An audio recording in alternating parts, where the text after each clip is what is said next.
హుస్నాబాద్ నియోజక కేంద్రంలో ఉన్నటువంటి ప్రధానంగా హుస్నాబాద్ సుందరీకరణకు తలమానికంగా ఉన్నటువంటి బతుకమ్మకు సంబంధించినటువంటి ఘాట్ ఏదైతే ఉందో హుస్నాబాద్ ఎల్లమ్మ చెరువు పురాతనమైనటువంటి ఇక్కడ ఎల్లమ్మ చెరువు నాడు రాణి రుద్రమదేవి కాలంలో ఏదైతే ఇక్కడ హుస్నాబాద్ సంబంధించినటువంటి సాగు తాగునీరు ఇక్కడ ఆనాడు రాణి రుద్రమదేవి పీరియడ్ లో ఎక్కడైతే ప్రారంభించడం జరిగిందో దాని తర్వాత తదనంతరం వారి తర్వాత అనేకమైనటువంటి ఇక్కడ ప్రభుత్వాలు వచ్చినా పాలకులు వచ్చినా కూడా కేవలం మాట వరకే పరిమితమైన తప్ప ఆచరణకు ఎప్పుడైతే తెలియదు. ఎందుకంటే 10 ఏళ్ళు ఇక్కడ గతంలో టీఆర్ఎస్ కి అవకాశం ఇస్తే ప్రజలు కేవలం 6 కోట్ల రూపాయలతో పనులు ప్రారంభించి సుందరీకరణ అని చెప్పి మాయమాట చెప్పి ప్రజలను మోసం చేయడం జరిగింది.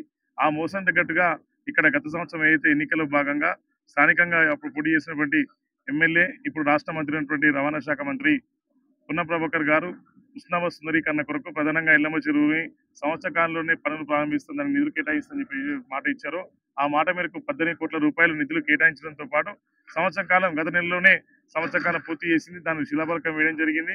ఇప్పుడు 10 నుంచి పనులు కూడా ప్రారంభించడం జరుగుతుంది కాబట్టి సంతోషంగా అనిపిస్తుంది. ఎందుకంటే ఇదే ఎండాకాలంలో ప్రతి సంవత్సరం మేము బతుకమ్మ వచ్చే 2 నెలల ముందు 3 నెలల ముందు కంపల్సరీ అప్పుడు అధికారంలో ఉన్నటువంటి వాళ్ళందరికీ కూడా గుర్తు చేసే విధంగా 42 డిగ్రీల ఎండలో కూడా నేల మీద కూర్చొని అధికార పక్షం ఉన్నటువంటి వాళ్ళకి గుర్తు చేసేందుకు ప్రతిపక్షంలో మా వంతు బాధ్యతగా అప్పుడున్నటువంటి కాంగ్రెస్ కావచ్చు ఇతర పార్టీ నాయకులు అవసరం ఉన్నటువంటి తీరు మనం వినియోగించుకొని ఇక్కడ ప్రజల పక్షాన మేము అనేకమైనటువంటి విభాగాలుగా పోరాటం చేయడం జరిగింది.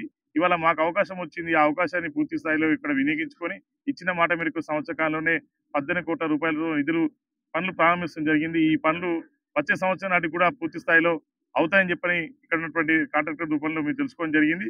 ఆ పనులు పూర్తి స్థాయిలో జరిగిన తర్వాత చాలా సంతోషంగా భావిస్తున్నాం ఇప్పటికే. అలాగే హుస్నాబాద్ సంబంధించినటువంటి ఇక్కడ ఏదైతే సిద్దిపేట జిల్లా ఉన్నటువంటి కొమటి చెరువు కన్నా సుందరీకరణగా వస్తుందని చెప్పని డిజైన్ భాగంలో అర్థమవుతుంది.